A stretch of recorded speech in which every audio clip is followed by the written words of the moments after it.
नमस्कार बच्चों, कैसे हैं आप सब। आशा करती हूँ आप सभी अच्छे होंगे, स्वस्थ होंगे, खुश होंगे और अपनी पढ़ाई भी अच्छे से कर रहे होंगे। तो जैसा कि आप सभी जानते हैं, मैं हूँ आपकी हिंदी की अध्यापिका और मैं स्वागत करती हूँ आप सभी का आईसीटी वर्चुअल क्लासरूम में। और आज हम पढ़ेंगे यहाँ पर क्लास 10th की हिंदी। और क्लास 10th की हिंदी में हम, आप सभी को पता है, पिछले सेशन से ही हमारा हिंदी व्याकरण का भाग चल रहा है और हिंदी व्याकरण में हम पढ़ रहे हैं अलंकार। तो हिंदी व्याकरण में हम अलंकार पढ़ रहे हैं और अलंकारों में हमने जो अलंकारों का पहला भेद था, यानी कि शब्दा अलंकार, अर्थात जिसमें हम काव्य में शब्दों के माध्यम से चमत्कार उत्पन्न करते हैं, उसको हम शब्दा अलंकार कहते हैं। तो शब्दा अलंकार को हम यहाँ पर पढ़ेंगे। और शब्दा अलंकार हमने स्टार्ट किया था, इसमें मैंने आपको बताया था कि शब्दा अलंकार के भी 3 उपभेद होते हैं। कौन कौन से 3 उपभेद होते हैं आपके यहाँ पर? अनुप्रास अलंकार, यमक अलंकार और श्लेष अलंकार। तो अभी तक हम 2 अलंकार इसमें पढ़ चुके हैं, अनुप्रास अलंकार और यमक अलंकार। और मैंने आप लोगों से कहा था कि आप इसको घर में एक बार जरूर रिवाइज कीजिए, घर में एक बार जरूर पढ़िए। और एक चीज मैं बार बार कह रही हूँ कि हर अलंकार, देखिए क्या होता है कि हम कई बार जब एग्जाम में हमें अलंकार बताने के लिए आता है तो हम कंफ्यूज हो जाते हैं और हम नहीं समझ पाते कि इसमें कौन सा अलंकार होगा।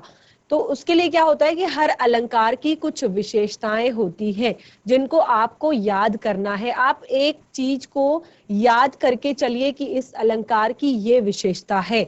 तो जिस जिस तरह मैंने आपको अनुप्रास अलंकार में बताया कि इसमें हमारे एक ही वर्ण की आवृत्ति बार बार होती है, यानी कि अगर क वर्ण है तो क वर्ण की आवृत्ति 2 से 3 बार होती है। तो जहां पर इस तरह का होगा कि आप देखेंगे एक ही वर्ण की आवृत्ति बार बार हुई है, वहां पर अनुप्रास अलंकार।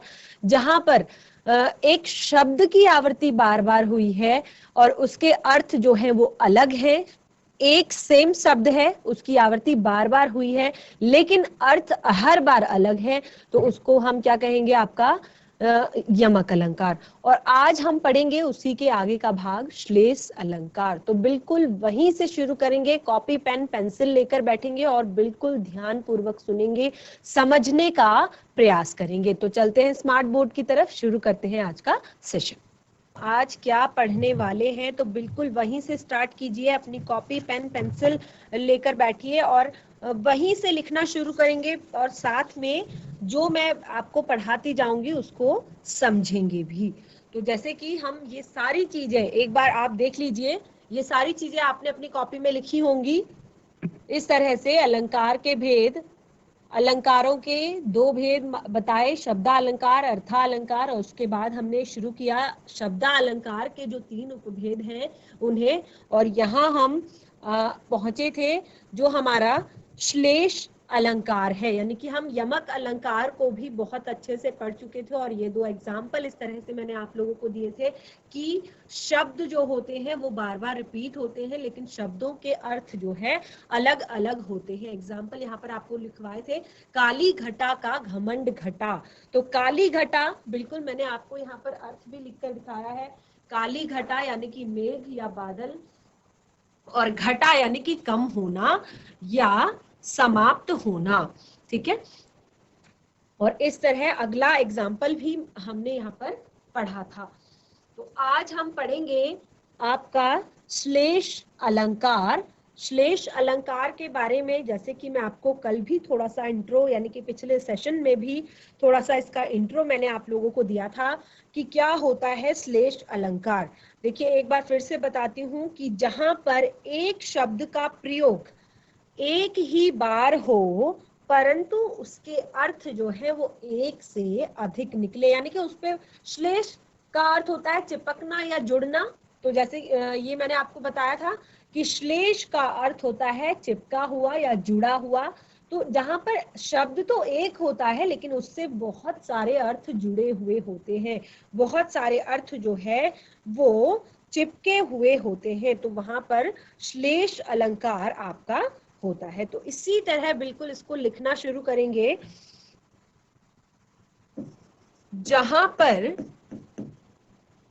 जहां एक शब्द का प्रयोग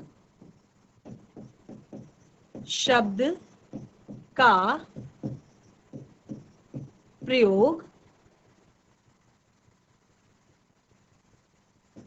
एक ही बार हो परंतु उसके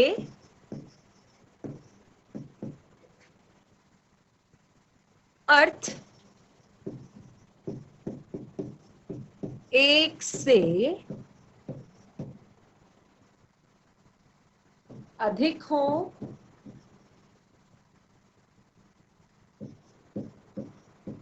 वहां श्लेष अलंकार। तो पहले आप श्लेष का जो अर्थ है वो जान लीजिए। जैसे कि मैं बार बार बता रही हूं कि श्लेष का अर्थ होता है जुड़ा हुआ या चिपका हुआ। तो बिल्कुल जब हम इसका अर्थ जान जाएंगे तो हमें इसकी परिभाषा भी याद हो जाएगी कि जहां पर एक शब्द का प्रयोग एक ही बार हो परंतु उसके अर्थ जो है वो एक से अधिक निकले, यानी कि एक से अधिक उसके अर्थ बने, तो वहां पर आपका श्लेष अलंकार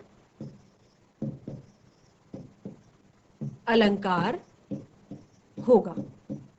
ठीक है, वहां पे आपका क्या होगा? श्लेष अलंकार।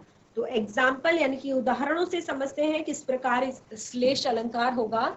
जैसे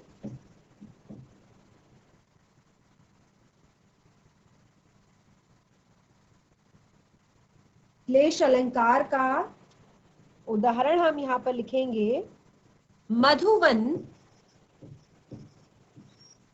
की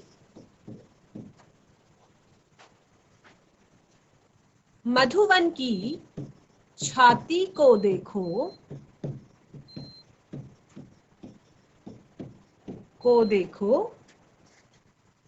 सूखी कितनी इसकी कलियां।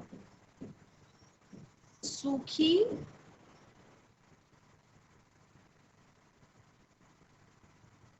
कितनी इसकी कलियां।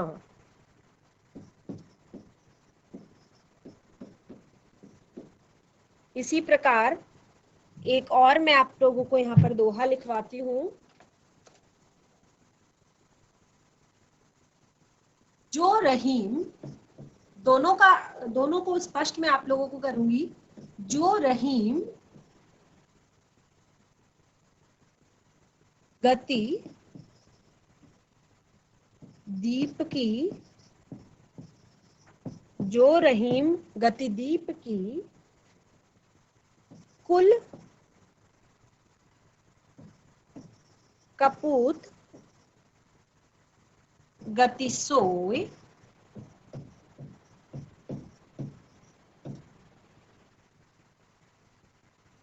बारे उजियारे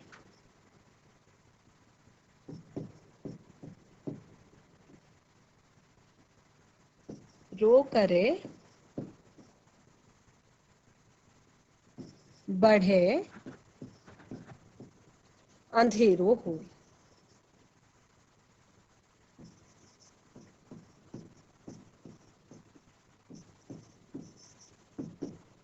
देखिए, दो एग्जाम्पल मैंने आप लोग को इसके दिए कि मधुवन की छाती को देखो, सूखी कितनी इसकी कलियां।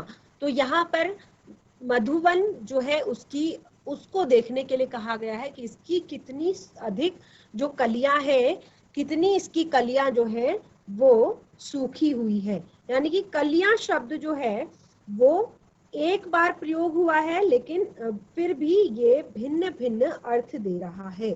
जैसे देखिए, सबसे पहले कलियां, तो आपको पता ही है कलियां किसे कहते हैं। ये फूल के खिलने से पहले की दशा है, सभी जानते हैं।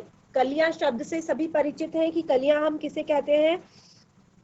और एक यहाँ पर और शब्द इसकी एक और मीनिंग निकल रहा है, कलियों से यौवन से पूर्व की अवस्था, यानी कि युवा अवस्था से जो पूर्व की अवस्था होती है उसको कहते हैं, उसको भी कलियां यहाँ पर दिया गया है।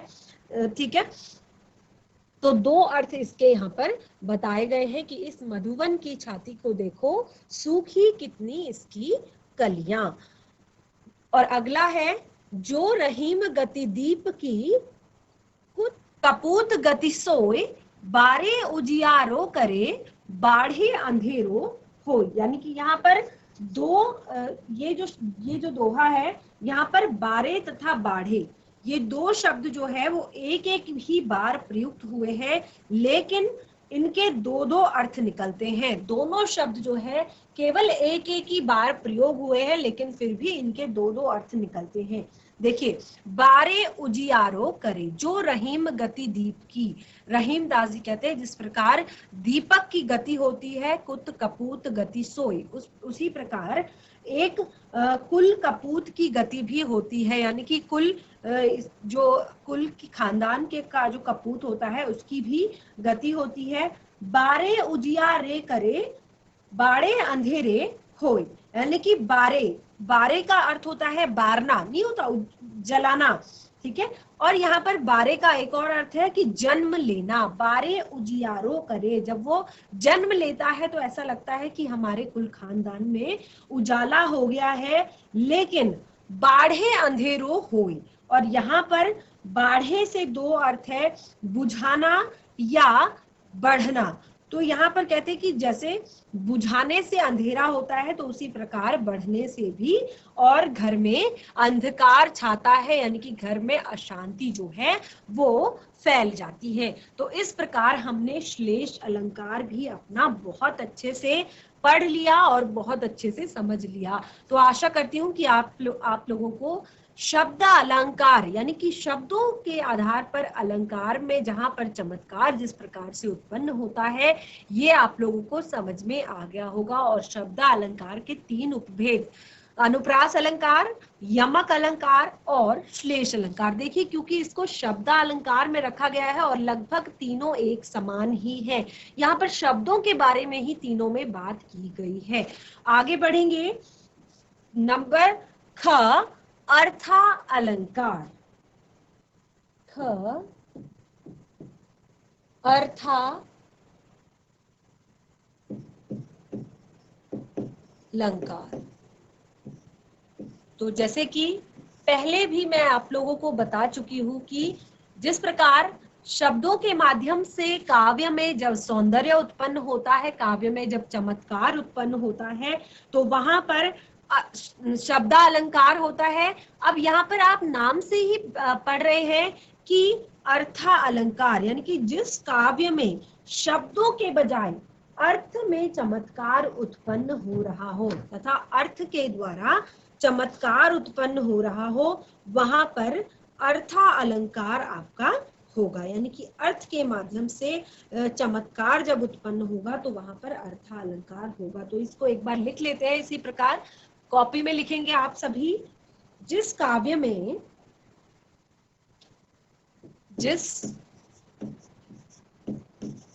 में शब्द के बजाय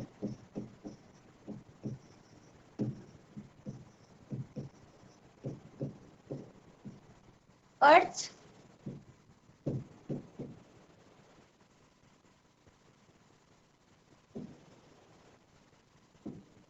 उसके अर्थ के कारण या अर्थ में चमत्कार, अर्थ के कारण चमत्कार उत्पन्न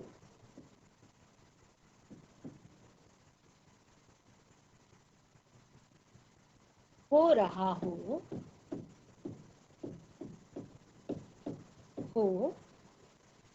वहां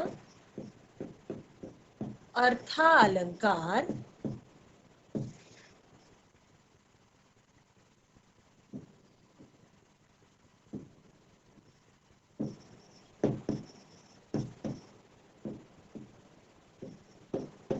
होता है।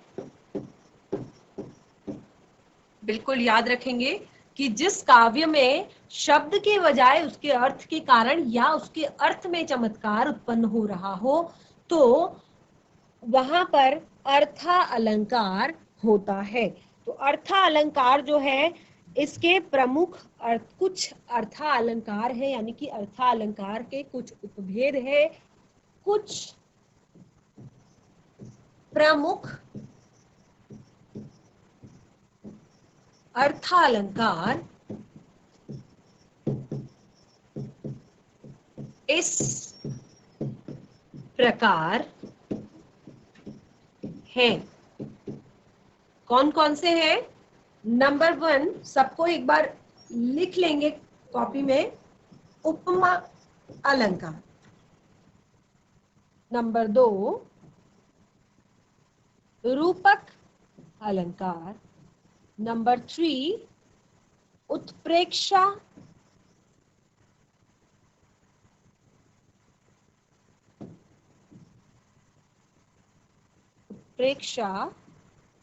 अलंकार।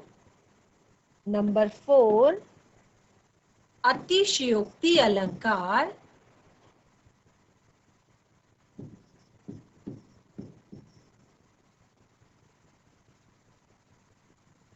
नंबर 5, मानवीयकरण अलंकार।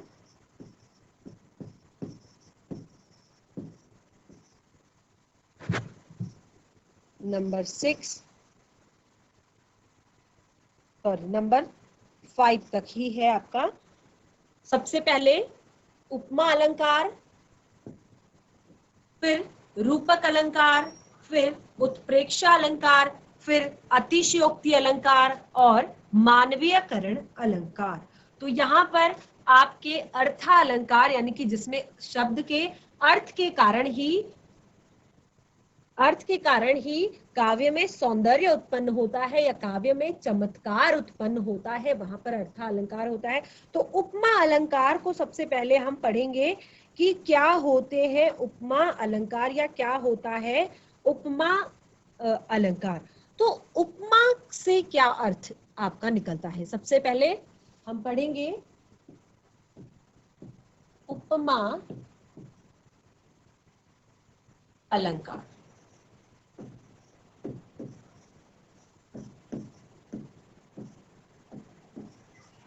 उपमा अलंकार, देखिए उपमा क्या होता है?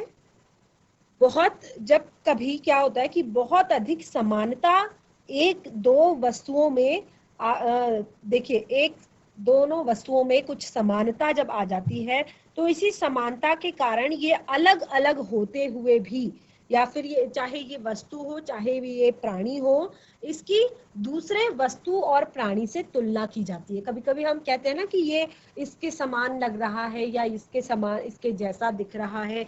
तो हम कभी कभी वस्तु की तुलना या पेड़ पौधों की तुलना हम क्या करने लगते हैं? अन्य वस्तु और प्राणी से करने लगते हैं। तो इस प्रकार जब हम, क्या होता है कि बहुत अधिक तुलना, एक शब्द इसमें मैंने बोला तुलना, तो उपमा का अर्थ ही होता है तुलना करना। ठीक है, उपमा का क्या अर्थ होता है कि किसी अन्य व्यक्ति से या किसी अन्य वस्तु से उसकी तुलना, किसी व्यक्ति वस्तु की तुलना करना। ठीक है, तो जहां पर उपमान से उपमेय की साधारण धर्म यानी कि क्रिया को लेकर वाचक शब्द द्वारा तुलना की जाती है, जो वाचक शब्द है यानी कि बोले जाने वाला जो शब्द है, उपमान की उपमेय से तुलना की जाती है, वहां पर उपमा अलंकार होता है। या फिर बिल्कुल इसको अपनी सीधी और सरल भाषा में, जैसे कि मैंने आपको बताया, बिल्कुल उसी तरह लिखिए कि जब बहुत अधिक समानता के कारण अलग अलग होते हुए भी जहां पर एक वस्तु या प्राणी की तुलना अन्य वस्तु या प्राणी से कर दी जाती है। चलिए इसको इसी प्रकार लिखते हैं। पहले बहुत अधिक समानता के कारण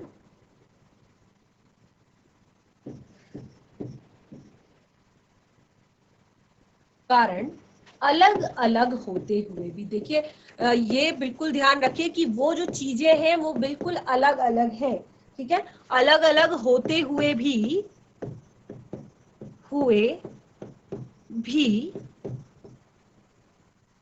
जहां एक वस्तु या प्राणी की तुलना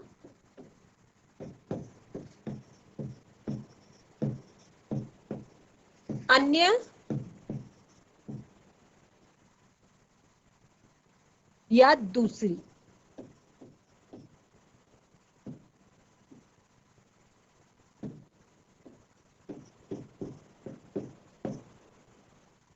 वस्तु या प्राणी से की जाती है, वहां उपमा अलंकार होता है। ठीक है, तो बिल्कुल इस पंक्ति को याद रखिए, इस विशिष्टता को याद रखिए कि जहां पर बहुत अधिक समानता के कारण, जब दो चीजें लगभग कुछ चीजों के कारण वो समान लगने लगती है, तो उसकी तुलना हम अन्य वस्तु या प्राणी से करने लगते हैं, तो वहां पर उपमा अलंकार होता है, यानी कि उसको किसी अन्य वस्तु या प्राणी की उपमा देने लगते हैं कि ये तो इसके समान लग रहा है, तो वहां पर उपमा अलंकार होता है। और इसको हम एग्जाम्पल से समझेंगे, उदाहरणों से समझेंगे। आप इसको फिलहाल इतना एक बार घर में रिवाइज कीजिए। तो बच्चों आज हमने जो हमारा सबसे पहले तो हमने श्लेष अलंकार के बारे में पढ़ा और उसके उदाहरणों को जाना, और उसके बाद हमने शुरू किया अर्था अलंकार, यानी कि काव्य में जब शब्द के अर्थ के कारण काव्य में सौंदर्य उत्पन्न होता है, वहां पर अर्था अलंकार होता है। और इसके 5 तरह के मैंने आपको अर्था अलंकार यहाँ पर बताए हैं। और सबसे पहले हमने शुरू किया है उपमा अलंकार, यानी कि जब हम किसी उपमा अलंकार में क्या होता है कि जब हम किसी व्यक्ति या वस्तु की जो तुलना है किसी अन्य व्यक्ति या वस्तु से या प्राणी से करने लगते हैं, तो वहां पर उपमा अलंकार होता है, यानी कि किसी दूसरे वस्तु या प्राणी की उपमा दी जाती है अगले वस्तु या प्राणी को। तो बिल्कुल सिर्फ एक ही लाइन आपको याद रखनी है, और इसको हम और भी अच्छे से एग्जाम्पल से समझेंगे, उदाहरणों से समझेंगे। तो अभी तक आप फिलहाल जो अभी तक हमने पढ़ा, यानी कि शब्द अलंकार अभी तक जो हमने पढ़े, आप उसको कंठस्थ कीजिए, याद कीजिए, और आगे के सेशन में भी हम इसी पार्ट को अपने कंटिन्यू करेंगे, इसको कंप्लीट करके पढ़ेंगे। तो मिलेंगे नए सेशन में, तब तक के लिए धन्यवाद। आपका दिन शुभ हो।